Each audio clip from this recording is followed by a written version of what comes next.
today, I'd like to just acknowledge the traditional owners from the lands upon which we're all meeting today. I'm on Darug and Gundungurra land. I always try to make these a little personal, and because we're arboriculture specialists, I try to relate this a little bit to trees. And I think we all, quite a lot of us, manage pre-colonisation trees. We all have our own deep connections to the trees, but it's important to acknowledge the First Nations owners' connection and deep ancient understanding of those trees. And just this week, I was telling the guys before, I was lucky enough to be on some field work and on Wiradjuri country, and a Wiradjuri man told me that what we were doing wasn't just for the future conservation of those trees, but it was for the past and the ancient ancestors that were those trees. And it was a really special thing, and it made me think differently about some of the work that we do. It's not just about the present and the future, but it's a great way for me to think about that connection and acknowledge it, and hopefully incorporate it into the work that we're all doing to be good custodians of the trees. So yeah, I guess today we're going to talk about a topic that is probably for a lot of the arborists in the room sometimes a sensitive one, something we're all passionate about, and we often end up right in the midst of it. But balancing the pressures of development and the increased land use in our gardens with the needs of the trees. And today we're going to have Jim Shugg from RBGV Victoria giving us a bit of a kickstarting a conversation rather than just having a PowerPoint slide. We're going to have a bit of a conversation. Jim can have the floor, and he's going to give you a bit of an overview of everything. Throughout, we might try to have a bit more of a conversational style approach to this. So if anyone has some questions or some comments, feel free to raise your hand using the comment button. It is that sensitive space, and as passionate arborists, we can all sometimes stray into it being a bit of an airing of grievances. But what we're trying to do is kickstart this conversation. The Australian Standard for Development, Managing Development and Trees is being rewritten, soon to be republished.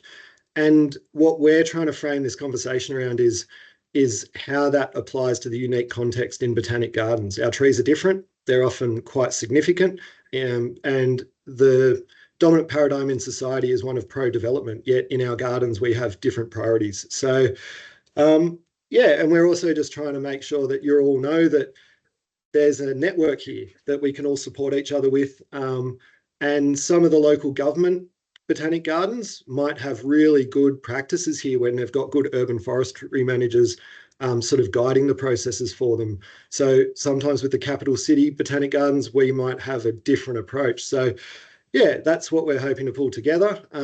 So I guess I'll hand it over to Jim. Thank you very much. Can you hear me loud and clear? Excellent. Well, I'm coming to you from Wurundjeri Woiwurrung country, and I'd like to pay my respects to their elders, past, present and emerging. Look, to kick off, I'd like to congratulate people on the formation of this group, particularly Ian, Chelsea, Peter and others on the committee that I haven't met as yet. I may meet some today. I think this group is sorely needed, and I'm sure that it can and will do some great things in Botanic Gardens, and I apologise for not being as involved as I could have been to this point.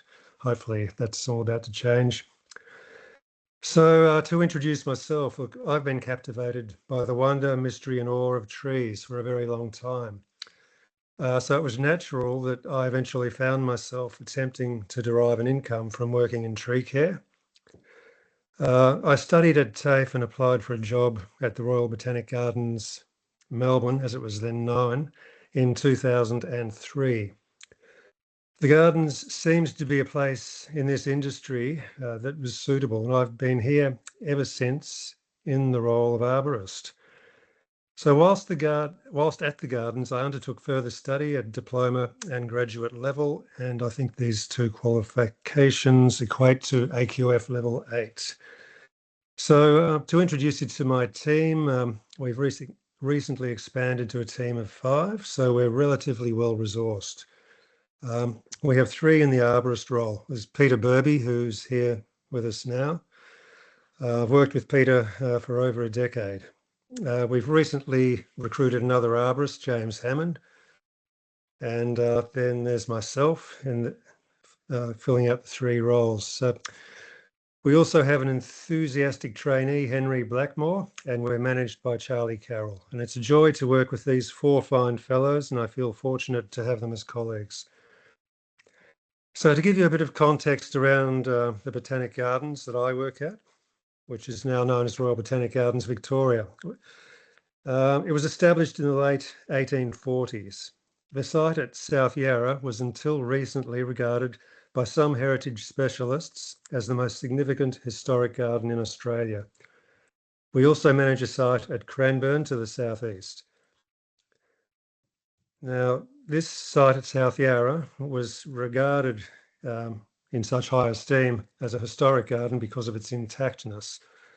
And of course, the trees have contributed enormously to this significance. The Gardens is amongst our oldest and probably most conservative cultural institution in this country.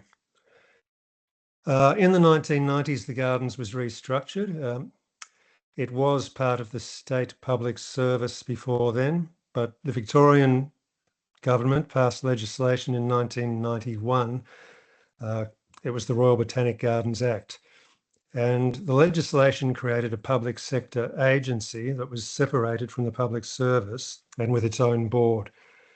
I think this restructure and the legislation, the composition of the board, facilitated a change of direction for the gardens. The change of direction has been manifesting physically in a big way in the landscapes that we manage. So I might just go into the implications of this change for the trees and our role as arborists. So one of the objectives of the Botanic Gardens Act is to protect, conserve and improve the Botanic Gardens. This objective creates very interesting tensions and potential conflicts that we're negotiating constantly. There's a potential collision between protect and conserve on the one hand and improve on the other. As a Botanic Gardens arborist, I see myself as a conservation arborist and I identify with the objective to protect and conserve. We aim to maintain and prolong the life of our trees and to recognise all their values, including heritage values. But we also have an obligation to consider improvement and what this means from the arboricultural perspective. Questions arising around improvement can include: when do we remove old trees and redevelop and replant sites on which they grow? This question can be contentious and we are negotiating it continuously. So I'm just going to go into how arboriculture sits within our gardens. So one might ask how it does sit within our organisation and more generally with the Botanic Gardens globally. Our larger garden is in some ways a microcosm of society. Amongst our roughly 250 staff and all the various divisions and teams, there are many objectives. Sometimes we're required to deal with differing objectives that might seem to be competing or in conflict with our own. So the stresses and tensions that arise are to be embraced. Working with them is a challenge and an adventure. Striving for and finding solutions can change our gardens for the better, and in so doing, we can even change the world. So moving into arboriculture and development in Botanic Gardens, well, we use our sites to raise revenue in a multitude of ways, and all these activities have the potential to damage our trees to greater or lesser extents. In fact, any activity that has the potential to do harm to trees may require arboricultural oversight. So it's critical that arborists are empowered and involved in providing advice and controlling and directing the protection of trees that may be impacted. In 2009, the arboriculture industry in Australia produced an Australian standard, AS 4970, Protection of Trees on Development Sites. This standard, whilst not ideal, is a good document to use as a basis or a starting point for tree protection in botanic gardens, or anywhere for that matter. A relatively simple and logical process is set out. It's not difficult to apply.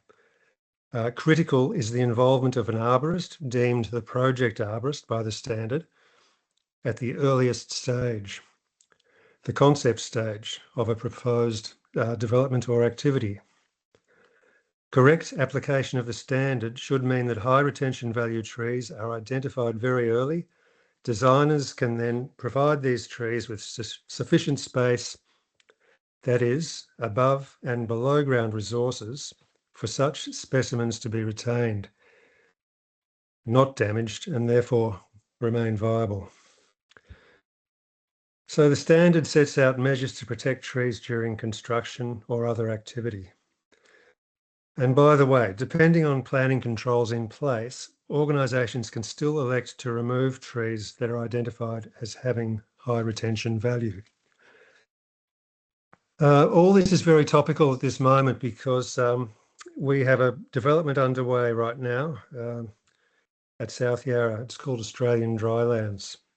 So it involves a lot of tree removals, replanting, a lot of landscaping, including new paths and nodes where the paths are widened and there's a rocks are installed and seating and other features.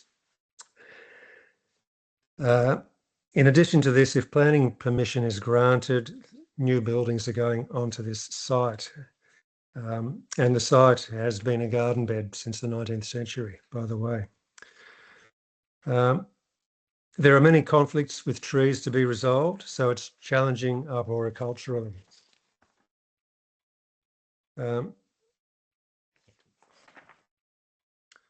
So it's an exciting development for the gardens. I was nominated as the project arborist and advised that the RBGV, the Royal Botanic Gardens Victoria, are seeking to apply the standard AS 4970 to this development. This is the first time that I've been in the project arborist role, and it may be the first time that the Gardens has sought to apply the standard to a development. So credit goes to the Gardens for moving in this direction.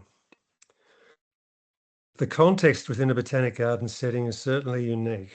In recent days, I've been working with our botanists to determine tree retention values on this proposed development site. And these are some of the scientific factors that contribute to high retention value that have just come up in the last couple of days. So one tree that we've looked at was a unique succession because of the fact that it's an edge of the range species, so with important genetics. Some of the trees are wild collected. Some species aren't identified, so they require determination because we certainly don't intend to remove trees without knowing what they are. Some of the trees on the site, well, one of them is the only specimen we have in the Melbourne Gardens of that species. Another specimen is the only known specimen in the state of Victoria. So these are some of the factors that separate us from tree protection, outside in the industry where, typically arborists are involved in residential, commercial developments and so forth. We're very fortunate to have a fine document, a conservation management plan, which was produced in 2018, in which our heritage specimens are noted and ranked, and design factors that must be conserved are also listed in this document and described. And for example, on this current job we're on, Australian Drylands, the factor that we're required to protect is the sense of enclosure that's provided by this garden bed, which dates back to the 19th century, and its vegetation has historically provided a sense of enclosure to a nearby lawn known as the eucalypt lawn. Planning authority is Heritage Victoria. We're listed on the Victorian Heritage Register, and a function of that listing is to shift the planning responsibility from the local government overlays, which would have applied, and transfers planning authority to Heritage Victoria, which is another state government agency. So how is the development progressing in terms of tree protection? Well, we have managed a few innovations. So we've introduced a much higher standard of ground protection for side access.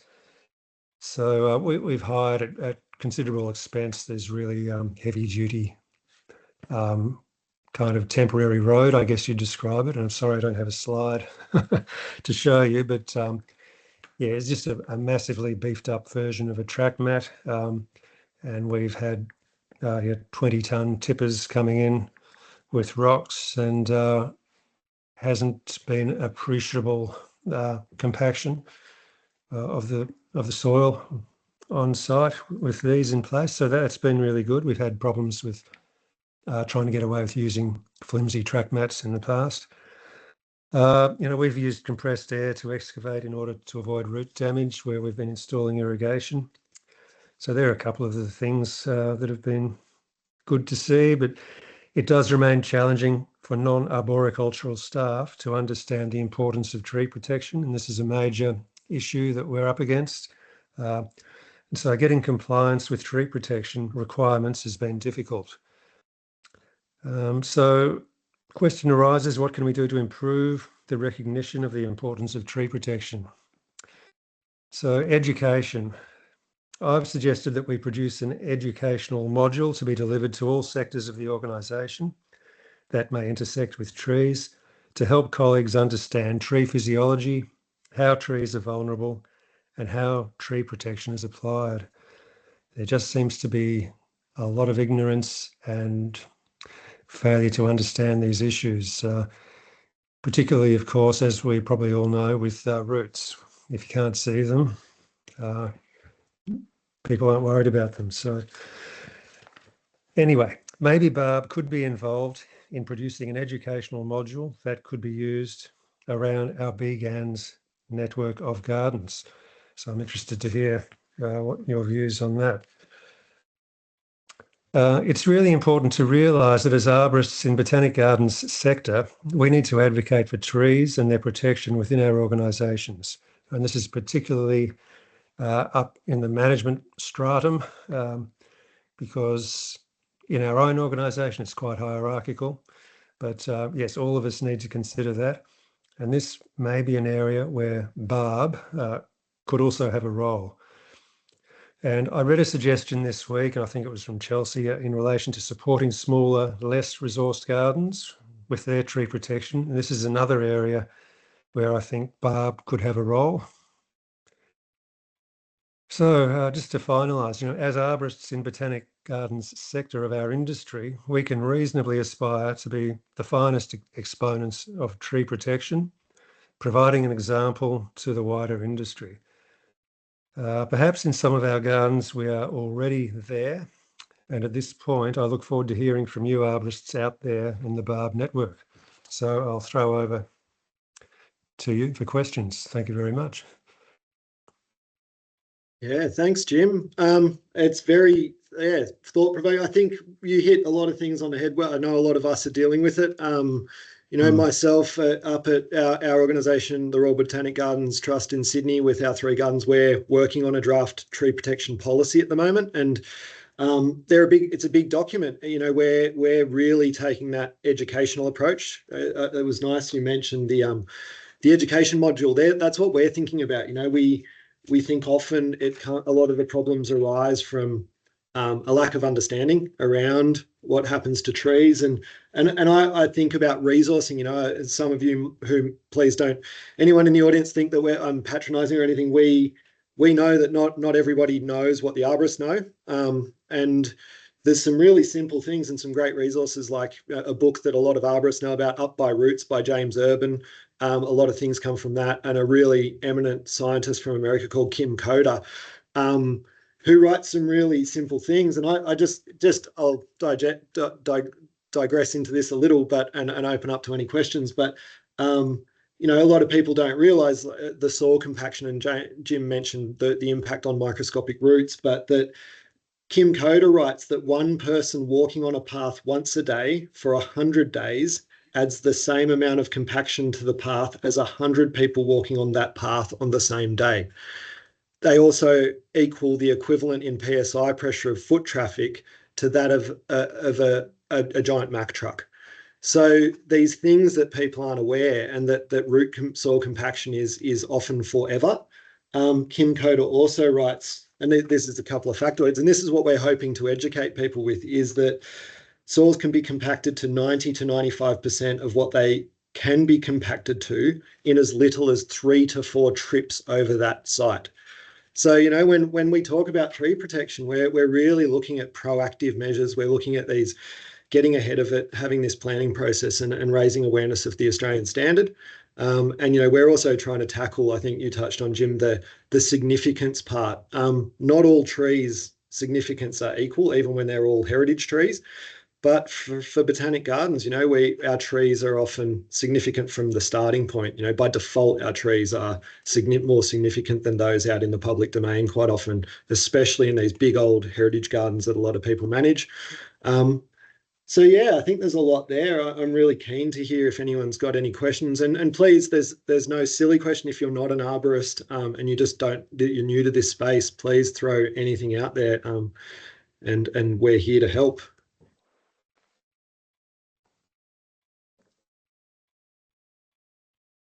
Yeah, Dan. I really like the idea of a sort of a booklet you can hand out to people, because I don't know if you're on site all the time, but we're building a glass house at the moment. You go and talk to the contractors and they nod their head and say, yeah, yeah, yeah. And then you turn around, you come back the next day and they've just loaded stuff into the root zone and is using it as a storage area, and they can't fence it off because it's too tight an area. So a booklet that explains how delicate they are sounds really good. And are you on site all the time, sort of keeping an eye on the contractors, or down with the development you're doing? Yes, well, I'm part-time. I work 0.5, and ideally, the project arborist shouldn't have to be there every day supervising. And what I did at the start of the project, or actually I was brought in after the project started, unfortunately, but when I was brought in, I wrote a report and I just stipulated my requirements for everyone on the site in terms of encroachments, what they were allowed to do inside tree protection zones. So we're all familiar with tree protection zones, 12 times the diameter, stem diameter usually is the radius, if that makes sense.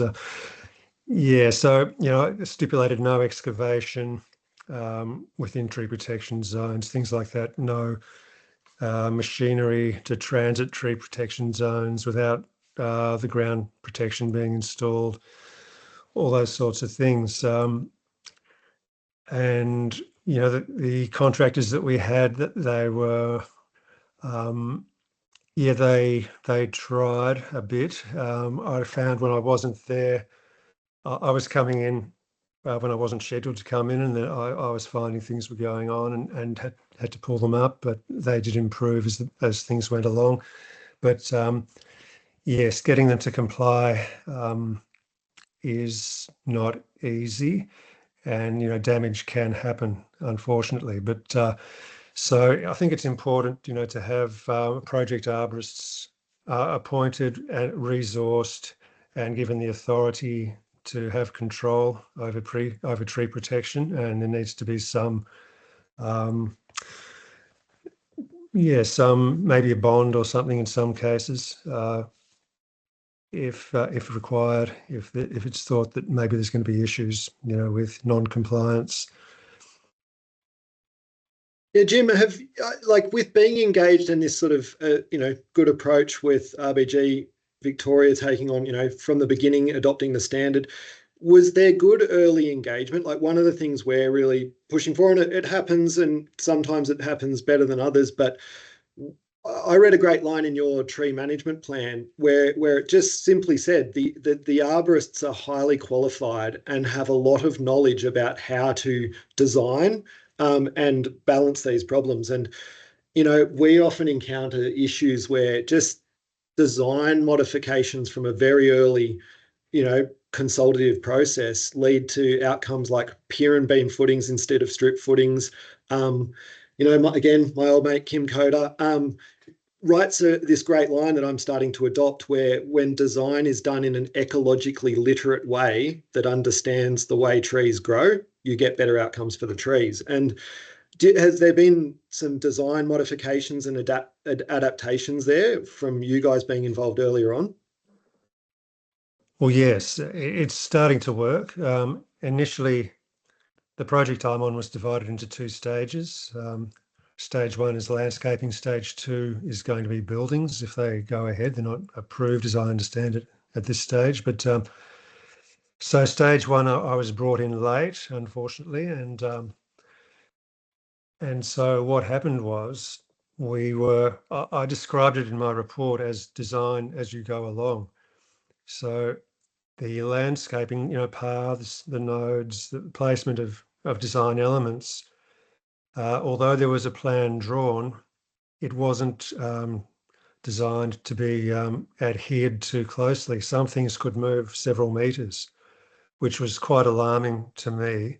And because how can I possibly calculate the the impact and then adopt measures to deal with that if things are moving all the time? So, but that's just the way it had to pan out. And so that was difficult, but we just dealt with that as best we could and got a reasonable outcome.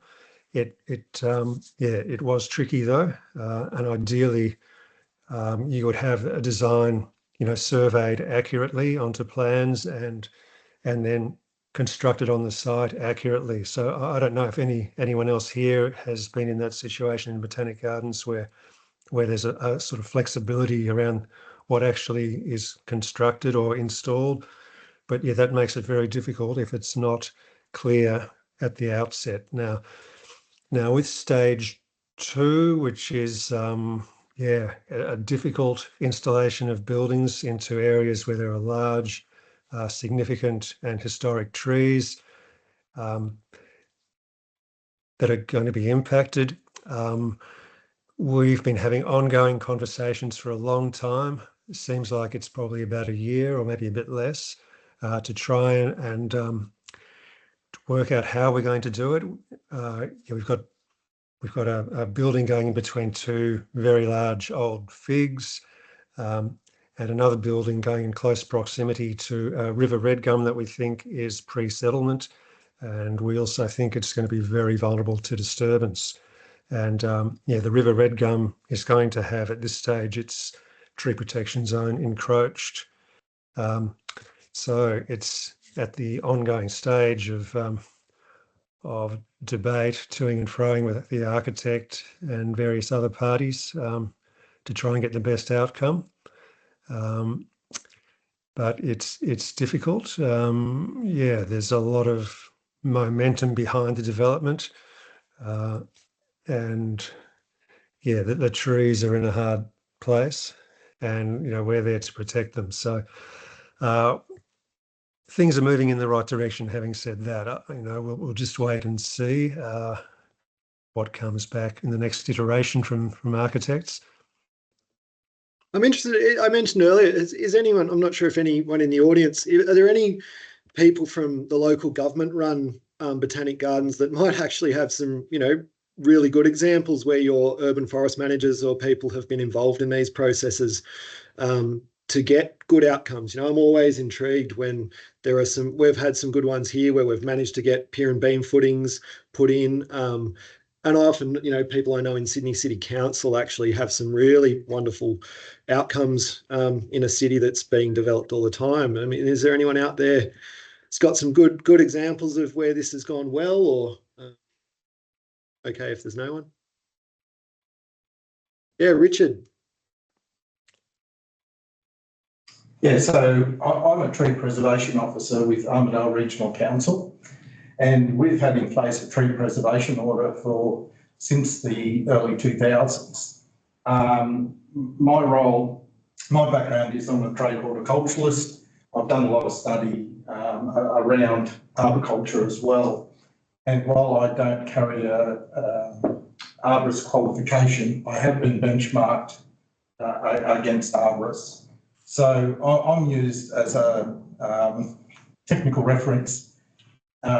So, for instance, with the Australian Standard 4970, that's been implemented against all commercial developments now.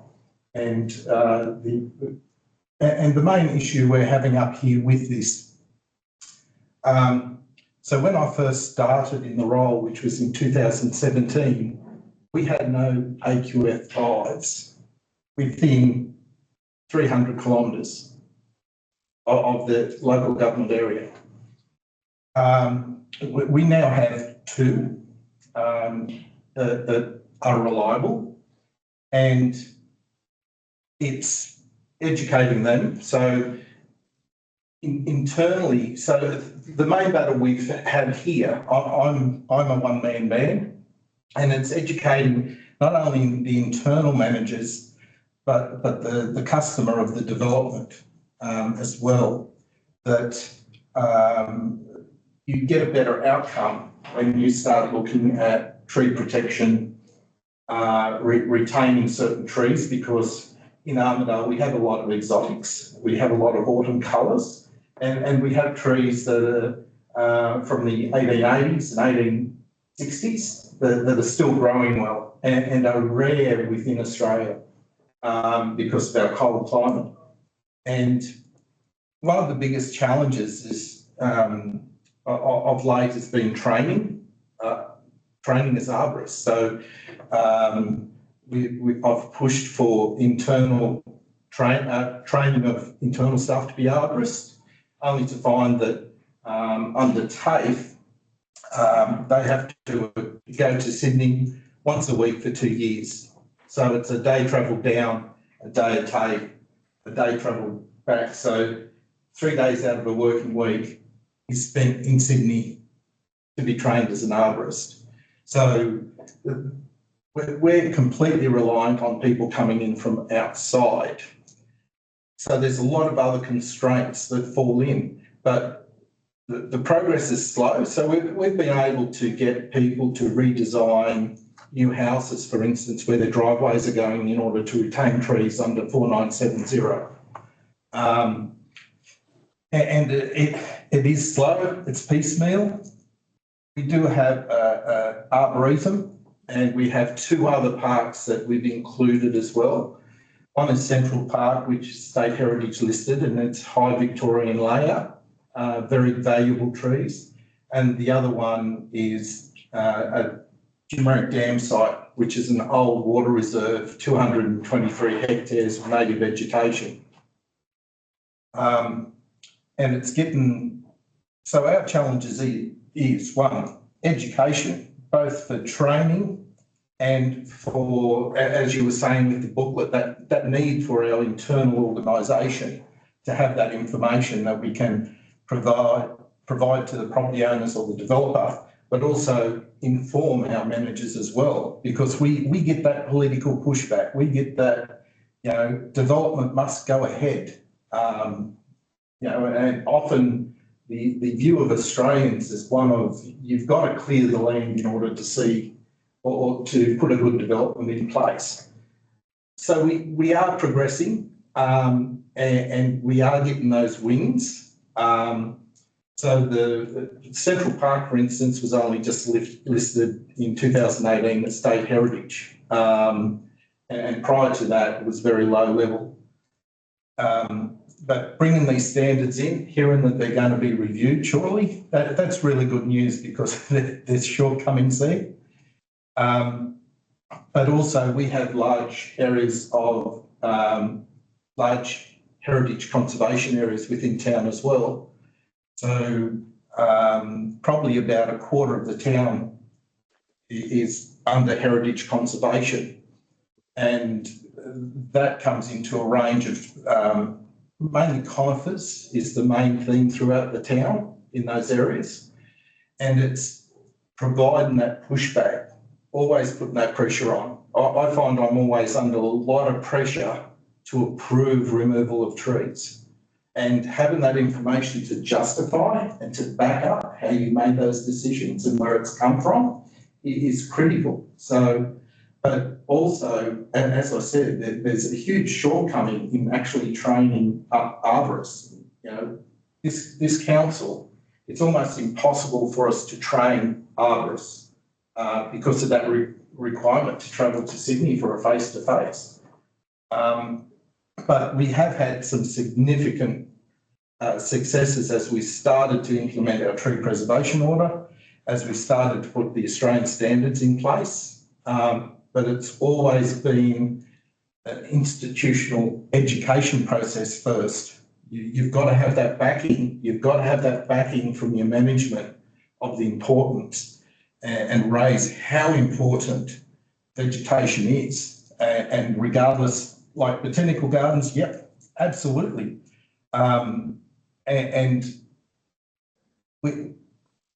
There are other factors as well that comes in, and the difference, we get the argument here between exotics and natives, and they're all high value, high significance. Yeah, so Richard, I'm sorry to cut you off, but because we've got a bit of pressing time. Okay. I mean, it's great. You know, one of the things I really encourage is this network is we can also take a lot of stuff offline and have a good chat. And to bring it just back into the Botanic Gardens context, we're trying to frame this around, you know, I think the role we can play to help with those things you mentioned, like education, is one of the roles of us, and a thing that we haven't just covered yet in this, and Jim did mention it, was, you know, the benefits our trees confer. One of the approaches we're taking up here in Sydney is we think we can do a lot more in that space, and I think BARB can play a good role in this, is we're looking at doing some things about BGANZ trees and ways to assess the benefits, but making it clear and educating people that development impacts on especially these bigger, older trees reduce the benefits that our trees confer. And we often talk about, you know, the successive compounding impacts from development over time being quite significant. And in the end, what are you left with? The need to, you know, the lazy thing of misappropriating Yule categories, you know, to say a tree is senescing or over mature, therefore of low retention value. Yet I think the public and the awareness out there in the science is showing that bigger, older trees are worth keeping, not just from a, you know, simple habitat value, but from these economic benefits that they confer. So I think we can do a lot in that space. I think I understand your problems, Richard, with, you know, AQF5 arborists, you know, and the difficulty sometimes to get those, especially in the smaller regional gardens. Part of BARB, we've done a survey just to see who's got those resources and who doesn't. And we're really looking at ways we can maybe, you know, a lot of us work for government agencies, but we can't necessarily contract or provide, you know, case by case support on projects, but we can certainly look at ways that we can use our network just to provide that support, decision making, you know, outside the box solutions to some of those challenges you face in those smaller areas, and especially in the council stuff, how we're dealing with heritage trees. So yeah, I think we certainly feel those frustrations, but also it's good to hear those any regional council where the Tree Preservation Act orders, and so I think we all accept progress is slow in this space, but it's still progress. So yeah, I think, yeah, it's really good. Jim, have you got anything to add on that? No, well, that was very interesting to hear, Richard. Thanks for that input. And yeah, it's interesting that you've got that issue with getting people with the right qualifications working there, which, yeah, was surprising to me. I think one of the things too is, you know, you mentioned the AQF5 stuff, Richard. You know, one of our roles as BARB is we want to really advocate for our profession. And for those of you in the audience who maybe aren't quite across AQF5, you know, that is a level of consulting arborist, essentially. So across Australia in the framework, you know, climbing arborists and climbing and cutting arborists are generally AQF3 level. Consulting arborists are AQF5 and above, and people such as Jim and my senior arborist here, Ant, and a few others in the room have AQF8, which is a graduate diploma or associate diploma from Burnley. Correct me if I'm wrong. So those levels are really important to us because we are, you know, advocating for our profession and making sure people in our organisations and abroad are aware of that in this network, within a lot of our organisations, there is an amazing amount of knowledge and skill and experience that can guide these processes. And that's something that often is overlooked or just not understood. And I think we're trying to work in that space to advocate for that as well. So that might also help. If we can do something there, Richard, where, you know, we can help advocate for that awareness, maybe, you know, stakeholders in your agencies can see the value in sending people to Sydney for training, or looking at other ways where, you know, some other RTOs might be able to provide training to Lismore, you know. There's some solutions there, I think. Yeah, has anyone else got any questions, any statements, any gripes? We're happy to fill the floor, but we might also start to look to wind it up and move on to our committee meeting.